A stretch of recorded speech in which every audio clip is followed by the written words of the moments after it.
how can we as students or former students, or maybe students again,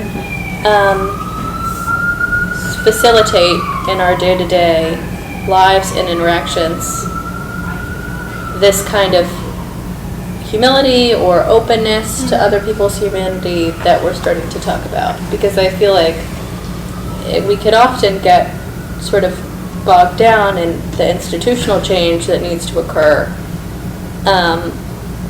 to such an extent that it really prevents us from doing anything. Yeah. So my question is, what role do students play in creating an academy that is less like this and exacerbates less of this? Yeah. I think speaking to what you said about humility, and I mentioned a little bit about conversations of grace and understanding.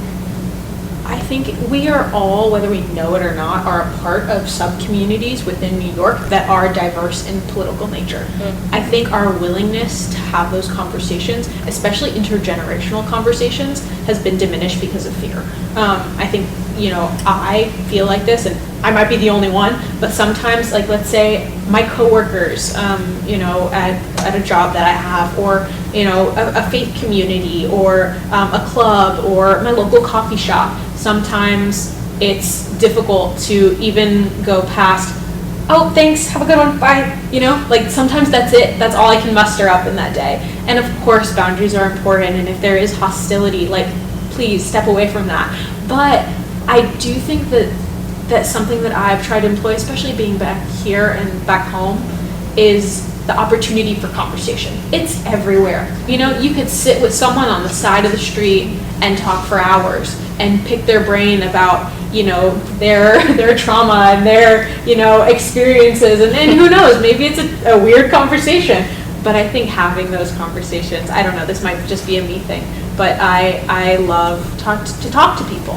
And I think starting out in your own community and valuing that cross exchange with someone of a different culture, someone of a different age, someone of a different educational background. And if you don't have those spaces where you look around and you see people different than you, get in those spaces. You know what I mean? Like, you should not be existing in a world, a melting pot of a world and a melting pot of a city, without being a part of those community spaces where other people think differently than you. And maybe that's obvious and maybe that's basic, but I feel like, it goes back to this idea of, okay, maybe we can't create a cultural shift, that affects every single little, tiny person that lives in this country. But I know that I can have a conversation with someone, maybe not about, religion and politics and the deepest things that I think about at night, but something simple and something human. So, and maybe that's idealistic, I don't know. But no, I think you make a really good point. I think I've been reading Bell Hooks as of late, and I think that something she talks about is like leading with love and really like embracing your community, however that may look. And I think in New York City it's really hard because everything is moving so fast and there's so many people, and we just want to like get on with our day. And sometimes a conversation is like slowing somebody else's day down. But I think that I often use those things as excuses, as like, okay, we move fast and there's a lot going on and I need my individual space and my solitude wherever I can get it. And that comes at a cost of like me forming community with anybody outside of like my friend group at my university or like my neighbors. Sometimes I don't even talk to my neighbors like in the elevator. So I think you're really right that like we just need to like lead with love for like everybody that we share like a space with, and like try and have a conversation, and of course like keep ourselves safe. Like of course. And I think leading with love doesn't mean leading with recklessness. Like we can still be boundaried and safe, and but also push those limits. And leading with love might seem cliche, but I think there's a part of it that allows for conversations that we might have never even thought of having before. I'm thinking because I just read All About Love. I'm reading that right now. Well, I'm thinking about like the definition of love that Bell Hooks puts forth in the book about like contributing to the spiritual growth of another person, and how like love is not just a feeling, it is an actionable thing, it's something we participate in. Thinking about like that applying that to one's community, like I'm thinking about the just institutional hindrances to leading with love and greeting the other with love that we have, and they're so pronounced in New York. Like I'm working a 9 to 5 for the first time this summer. It's my first internship, and it is so. It feels like, I don't know, this gets beyond politics, it gets into capitalism and how companies Right, we all have- know the two are completely disconnected. Hey, you're telling me. Like, you know, when a company has ownership over our time, we want to take back our time for ourselves. And, you know, it kind of goes without saying, like, work will drain you and it will over-socialize you. And bring on so much stress that we simply don't have the emotional and spiritual space to be having these conversations with other people. And now I'm getting into like issues that go beyond the like simple things that we can do every day. So I want to get back to the level that you started at, which is literally just talking to people. I think that's a wonderful place to start. And I don't know, I want to hear what other people have to say about like what are things we can do on a day-to-day basis that are simple, that don't require a huge systemic change. And is leading with love comfortable? Should No. it No, be? it shouldn't be. No. So what You should learn it, for what it should to it be not that. look like then?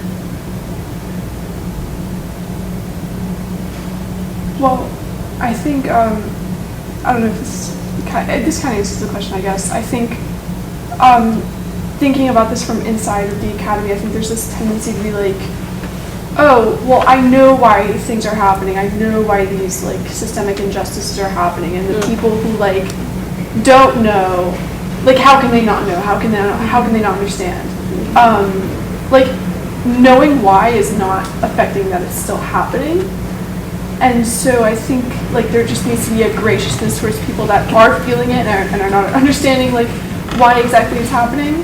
First of all, because, like, I don't know, I think a level of action is required as well. Like, it cannot be that, you know, like the famous, like, ivory tower. I think that, you know, something that everyone has mentioned so far is just stepping out of one's own location. And I think it's not a coincidence that, like, the universities that Trump is targeting, they are universities with campuses that are often, they're not like closed to the public, but they are these They are, concrete yeah. places. Now they are. You know, famously. You know, but they were before open to the public, where you could like walk through the grounds but you didn't know what was going on there. And so there needs to be this move, like, you can't set your own life up just in one campus. Yeah. Like, yes, you live there, you work there, and you study there, but there has to be an element of your life that is outside of it, because everyone else is outside of it. And it's so isolating to just pin everything on, like, what you're doing in the academy and what you're studying. And, like, sometimes it's good, because what you're learning is about the world. But it can't stop there, because, like I said, like, knowing about why things are happening is not changing the fact that you're not there, and those things aren't changing. And so I think that there just needs to be, like, I mean, obviously, I'm in college to learn. Like, I love my classes. That's what I'm here for. That's what I think is the main priority of university. And I'm grateful to be here where I can learn things. But at the same time, like, that can't be the only thing that I do, unfortunately. Well, I mean, fortunately, I don't know if it's unfortunate. Like, that can't be the only thing that I do. Like, there needs to be action in one's own life. And there needs to be, like, I don't know, forward facing to other people. Like, I don't know if that makes sense. I just think that I like that. Yeah. Yeah, I think what you were saying about, like, is leading with love, like, comfortable, and I really, like, don't think it is. I think that we look at these things as, like, people that are very busy and that are, like, selling our time as conversations and, like, empathy and compassion that come at, like, a cost to us and to, like, our spirits, but they really, like, don't. It's really just, like, build, like, when we have compassion for, like, somebody on the street, or, like, we stop, or, like, we give someone on the subway, like, a couple dollars, or we buy, like, a candy bar from somebody, like, all of those things are just, like healing our spirit, but not, I sound insane, and not, like, coming at a cost to, like, our, like, health and well-being. Like, it should not be comfortable, like, staying all, like, being all, like, so comfortable all the time in your elite circle, in your academic circle, with people that are disagreeing with you, but in a very like slight way, not That's important. ideologically. That's Like we important. have interesting conversations at school, but nobody's in my class, even if they believe something that's like quite radical compared to the conversation we have, they are not going to say it because they know that they will be kind of like admonished by the general. And I think that we've gotten better at that, at like getting rid of cancel culture in our generation, in our kind of lefty circles, but I think it's still something that people are really afraid of, and so that's another big reason why it's so hard to have conversations with people that disagree with you, because they're not going to say anything, because like they don't want to be like admonished, they don't want to be canceled, they don't want to really hard. Like when I was in high school, I was super mean to my mom when she would say stuff that I perceived as like politically incorrect. Like I was on her back about it. And I think there was just some generational differences, and now I actually realize that a lot of the stuff she was saying was a lot wiser than like what I thought, because I was so tuned in to like, you say one word wrong, or you use this phrase in the wrong way, or like you're pulling in another idea that's like not relevant, like that's politically incorrect, and like how dare you say that, like this conversation is over. And I think that culture is still very present in like in like private universities and like left universities, like So if I'm understanding what you're saying, it's this need to get a little riskier even than we already have been in terms of the bounds of our disagreement in the classroom. Yeah, and I think that you can also come to these conversations less as like, I'm going to convince the other person that I disagree with of my point of view. I think that's something very common that we do, because we think we're like morally right in our political ideas and like our like academic perspective. Even if it's people that have the same education, have the same like, you know, status or whatever, we're coming into that conversation to convince them. I think we need to like stop doing that. That's not helpful. And maybe through like an actual honest conversation, they will convince you a little bit, you will convince them a little bit, there will be like more middle ground. But people have to, like, we have to come into those conversations being like really honest and like curious about the other person's perspective. Yes. I feel like I don't know, especially in the classroom, I do hear a lot of conversations where the goal seems to be to win. Like, we're taught to do it like in English classes, like argue why you're right. And do it by our administration. Exactly, right? And like, I do think there's a deficiency of curiosity, which is so disappointing, because that should be the whole point of college. That we should learn to be curious about things and to ask bigger questions and to tolerate when they don't have a perfect answer. So I think like, yeah, that is like a reframe we can do within ourselves, is entering a conversation thinking like, I don't have to win this. All I have to do is like express myself and listen to what the other person has to say. There does not have to be a winner in this. I want to touch a little bit on like output and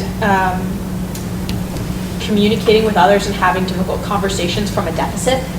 I think that, you know, we talk about like at the end of a 9 to 5, we don't want to have, you know, a deep conversation with someone about politics. And even a simple conversation may seem daunting. I think that, you know, I think about a lot of us are you know, we're all young people, and I don't want to speak for everyone, but a lot of us, you know, don't have children or families of our own, you know, and those that do are, you know, working very, very hard in order to support a, you know, small community. And I think that I think about parents, you know, who that invest in their kids, you know, and invest in their children's education beyond their 9 to 5 or beyond whatever, you know, hybrid work situation they have. And I think there is a lot to be said about pouring into other people and pouring into conversations with people that think differently than you and people of the next generation being exhausting. I think that this is my personal opinion, that a lot of what people need now is, first of all, that understanding of boundaries, of knowing how far they can, you know, serve the community, have difficult conversations, be in spaces where things might be triggering sometimes, and also make sure they're being poured into, whether that's, you know, a spiritual sense of, you know, a belief in God, or belief in something that pours into them spiritually, or something that pours into them whatever life-giving, you know, entity that people base their lives around or are influenced by in some small way. There needs to be some sort of input in order for there to be output. In order to have civil conversations, we need to be fed. And whether that's fed by education, or fed by belief, or fed by faith, or fed by connection with your past, or connections with your culture, or connections with, you know, indigenous ways of knowing. There are a million different ways where we can derive this sort of tenacity and like strength in order to have difficult conversations. And I think as young people, we're so like, especially in New York, go, go, go, go, go, you know, I'm on my way to this, and then I have this networking thing, and after this, you know, I already planned something, you know, blah, blah, blah, right? And I think making sure that we have enough in the tank to have the conversations, that is when humility breeds humility. That is when conversations are civil and respectful, when we're not pouring out of a deficit, when we're not arguing, you know, when we're listening and having discourse. Well, I think we only have a couple more minutes, so does anyone else have anything to add? No. Okay. I was just reminiscing on in high school around 2019, 2020, when I would get into Instagram DM wars with people in school. Actually, yeah. That was back in the day. You guys remember that era? I had a very civil Instagram DM, politically leaning exchange about a year ago. I'm not going to call it wars. I was very civil about it. People would post things that I did not agree with ideologically, and I would send them evidence of why I believed in what I believed, and then they would usually just block me. Well, I hope that that we've talked about sort of tools that we can use and techniques that we can use to take these conversations out of the DMs.